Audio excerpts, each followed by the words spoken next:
Dear students, in the last lecture we have already studied about the deviations in Mendel's ratio.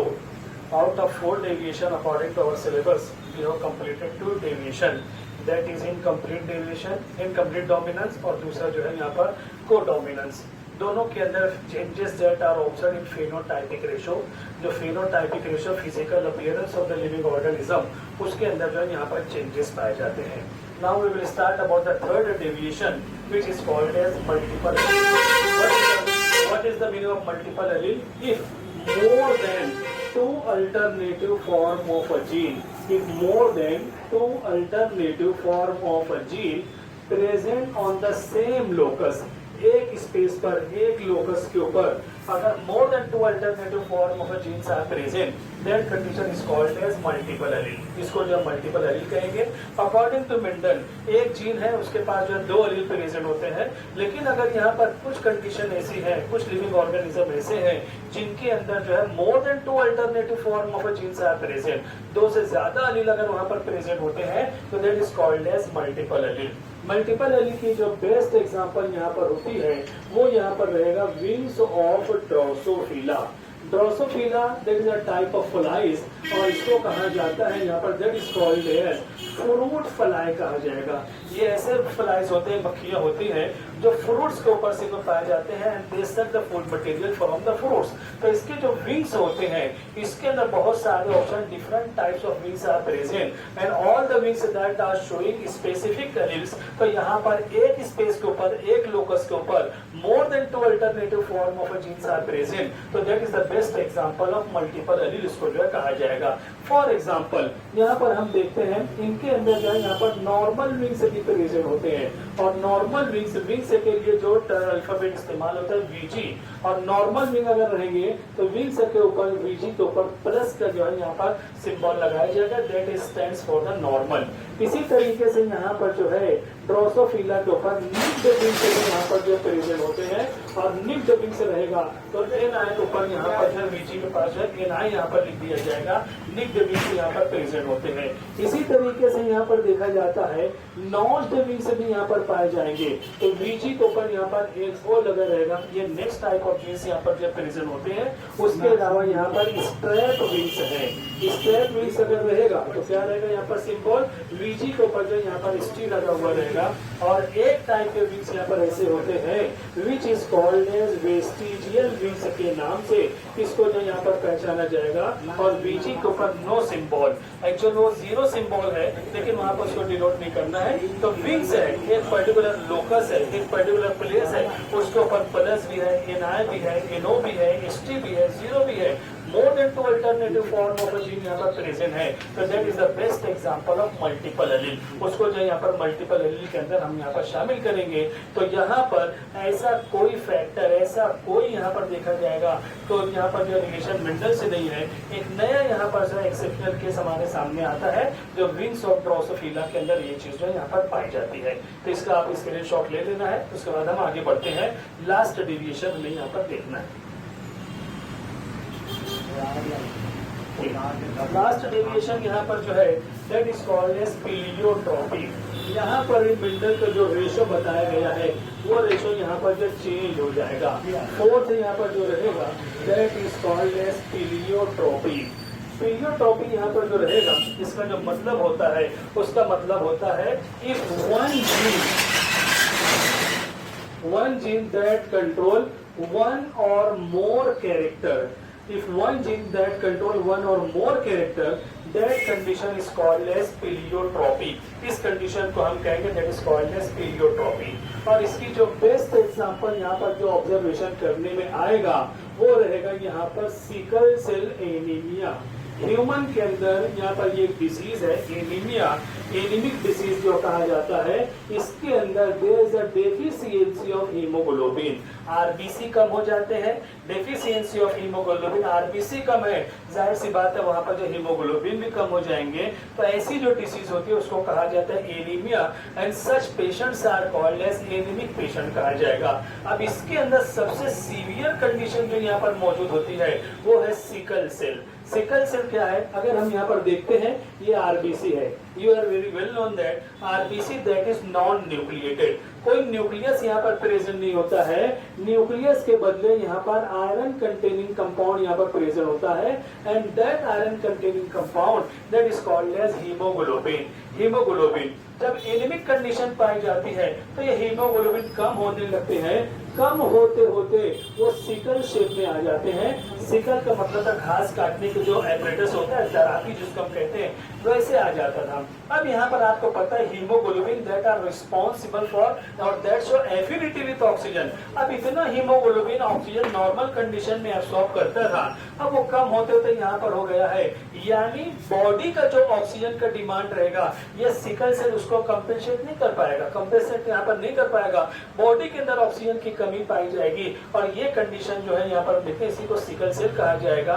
और यही condition अगर यहाँ पर sickle cell की condition अगर होमोजाइगस हो जाए, यानी दो जीन जो पेयर में होते हैं दोनों के अंदर अगर सिकल सेल कंडीशन है, तो वो condition that may cause death of the living organism, वो जो पर्टिकुलर ह्यूमन रहेगा उसकी डेथ हो जाती है। और जब एक लिविंग ऑर्गेनिज्म की डेथ हो जाएगी तो यहाँ पर जो रेशो 3:1 रेशो है वो रेशो टोटली बदल जाएगा, 1:2 या 2:1 रेशो यहाँ पर हो जाएगा। डेथ का कोई कंसेप्ट मेंडल ने नहीं बताया है, लेकिन यहाँ पर one gene that are responsible for death of the living organism. अगर इसको हम जीनोटाइप के अंदर शो करना चाहें तो कैसे करेंगे? नॉर्मल इंडिविजुअल जो रहेगा उसके अंदर यहाँ पर जो जीन होते हैं नॉर्मल के अंदर HbA ये कंडीशन यहाँ पर जो पाई जाती है, ये नॉर्मल इंडिविजुअल के लिए। सिकल सेल एनीमिया जो यहाँ पर मौजूद होता है उसके अंदर HbS रहेगा, ये जो रहेगा यहाँ पर सिकल सेल कंडीशन है, दोनों के दोनों जीन होमोजाइगस कंडीशन में है और ये सिकल सेल रहेगा।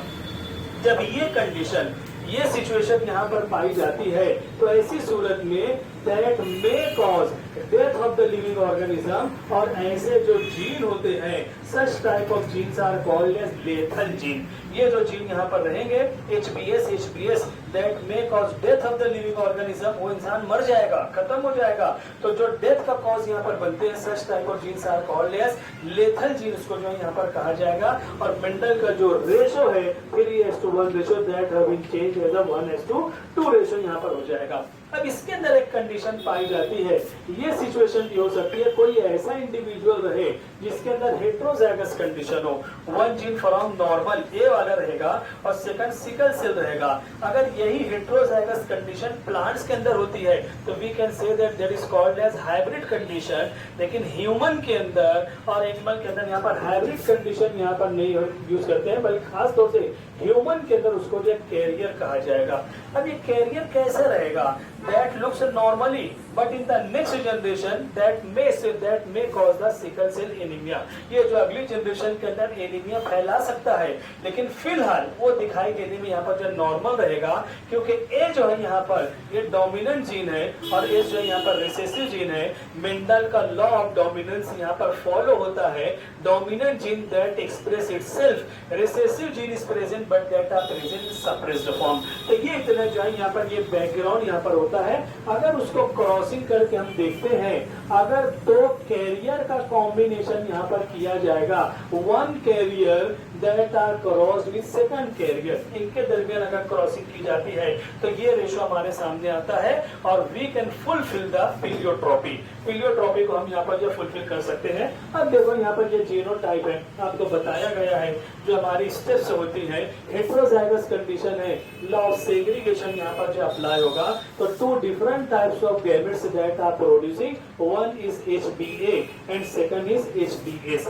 ये भी हेट्रोजाइगस कंडीशन है, लॉ ऑफ सेग्रीगेशन रहेगा HbA और उसके बाद HbS। अब इसको यहाँ पर जो फुलफिल करने के लिए, यहाँ पर F2 जनरेशन हासिल करने के लिए एक इजी मेथड जो बताया गया पनेट से स्क्वायर है, वहां पर रहेगा HbA, उसके बाद है HbS, फिर उसके बाद रहेगा HbA, फिर उसके बाद रहेगा HbS। ये कंडीशन है।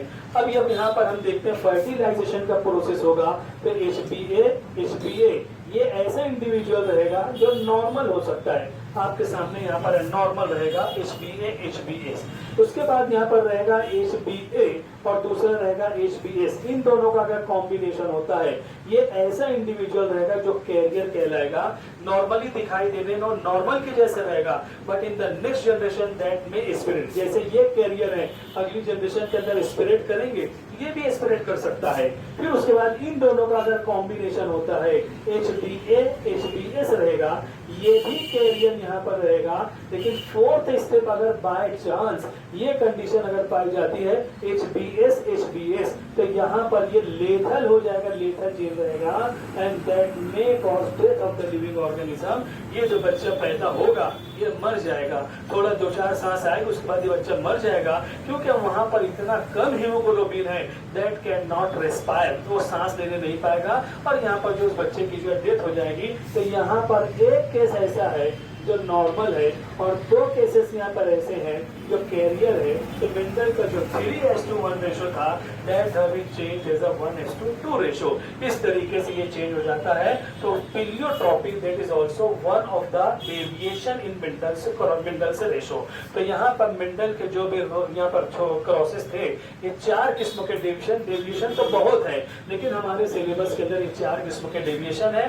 हर जगह स्पेसिफिक पर्टिकुलर एग्जाम्पल वहां पर दी गई है, उसको आपको ध्यान में रखना है। इसका भी आप स्क्रीनशॉट ले लो, फिर हम आगे बढ़ते हैं।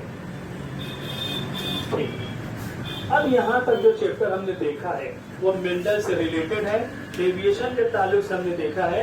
अब इसके बाद जो चैप्टर का हमारा पार्ट है, वो हमारा जो पार्ट रहेगा वो है chromosomal basis of inheritance.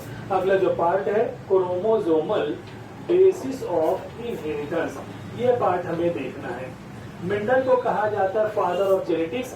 Mendel का जो बर्थ हुआ था हमने देखा है 1822 में हुआ है, but up to 1900 Mendel's work जो था, Mendel's work that have been unnoticed. इस दौरान तक यहाँ पर जो है दैट हैव बीन अननोटिस्ड, किसी ने उसको जो पहचाना नहीं, कोई क्रेडिट उसको दिया नहीं गया, उसका क्या वर्क है उस जमाने के साइंटिस्ट ने उसको पहचाना नहीं। अप टू 1900 कोई उसको रिस्पॉन्स नहीं दिया गया। उसकी वजह ये थी कि Mendel was the students of A group, उसका फिजिक्स था, मैथ्स था, तो उसने रेशो की सूरत में वहां पर अपने रिजल्ट को शो किया। लेकिन बायोलॉजी के जो साइंटिस्ट थे that are unable to understand their ratio, तो कोई क्रेडिट उसको नहीं दी गई। फिर उसके बाद 1900 में ही 3 साइंटिस्ट हैं जिन्होंने यहाँ पर मेंडल का जो वर्क था उसको जो है यहाँ पर रीडिस्कवर किया, और उसके बाद मेंडल को पहचाना गया और उसको जो है यहाँ पर फादर ऑफ जेनेटिक्स से कहा गया। वो 3 साइंटिस्ट हैं कौन से? पहला जो है यहाँ पर ह्यूगो डिवेरिस, दूसरा जो है यहाँ पर साइंटिस्ट उसका नाम है कोरेन, और तीसरा जो है यहाँ पर वॉन। इन 3 साइंटिस्ट ने मेंडल की जो बुक थी उसके जरिए से उसको जो रीडिस्कवर किया, और यहाँ पर उन्होंने देखा कि यहाँ पर Mendel was the great scientist, he was the father of genetics. कैसे ये पॉसिबल हुआ बच्चों? यहाँ पर कैसे पॉसिबल हुआ कि मेंडल के वर्क को रीडिस्कवर किया जाए? उसकी वजह ये थी कि हाई पावर ऑफ माइक्रोस्कोप इस जमाने में डिस्कवर हो चुकी थी। माइक्रोस्कोप के जरिए स्टडी की गई, और मेंडल ने जो वर्ड इस्तेमाल किया था, मेंडल के जमाने में कहा जाता था कि chromosomes are responsible for transmission of character. लेकिन मेंडल ने क्या कहा? On the chromosome certain factors are present which are responsible for transmission of character, but nowadays यही फैक्टर को आज हम कहते हैं genes are responsible for transmission of character. तो ये जो साइंटिस्ट थे उन्होंने भी माइक्रोस्कोप, हाई मैग्निफिकेशन माइक्रोस्कोप के अंदर देखा कि नो डाउट क्रोमोसोम के ऊपर यहाँ पर जो factor genes are present, these are called as unit of heredity and these are responsible for transmission of characters from one generation to another generation. उसको जो यहाँ पर बताया गया। तो यहाँ पर जो है अब मेंडल से फैक्टर और जीन को भी पहचाना गया। तो ये जो है डिटेल स्टडी क्रोमोसोम के ताल्लुक से, जीन के ताल्लुक से इन 1900 यहाँ पर इसके अंदर after the discovery of microscope ये चीज यहाँ पर जो है पाई गई। अब उसके बाद जब माइक्रोस्कोप की डिस्कवरी हुई, फैक्टर के ताल्लुक से, क्रोमोसोम के ताल्लुक से जब यहाँ पर इंफॉर्मेशन मिलना शुरू हुई, तो उसी के बाद 1903 में 2 साइंटिस्ट हैं जिनका नाम है यहाँ पर सूटॉन और उसके अलावा जो है बावेरी, उन्होंने यहाँ पर certain information related to chromosome that have been collected, और उन्होंने एक थ्योरी बनाई और उस थ्योरी को यहाँ पर नाम दिया गया क्रोमोसोमल थ्योरी। क्रोमोसोमल थ्योरी जितनी भी इंफॉर्मेशन उस टाइम में 1903 में क्रोमोसोम के ताल्लुक से थी, सोटॉन और बावेरी ने उसको कलेक्ट किया और क्रोमोसोमल थ्योरी के नाम से उसको पेश किया है। तो यहाँ पर अगले पीरियड में हम लोग इंशाल्लाह उसको देखेंगे, what is chromosomal theory which have been put forth by, यहाँ पर जो सोटॉन और बावेरी। इतना हम लोग रोकते हैं, अब इसका अगले लेक्चर हम देखते हैं।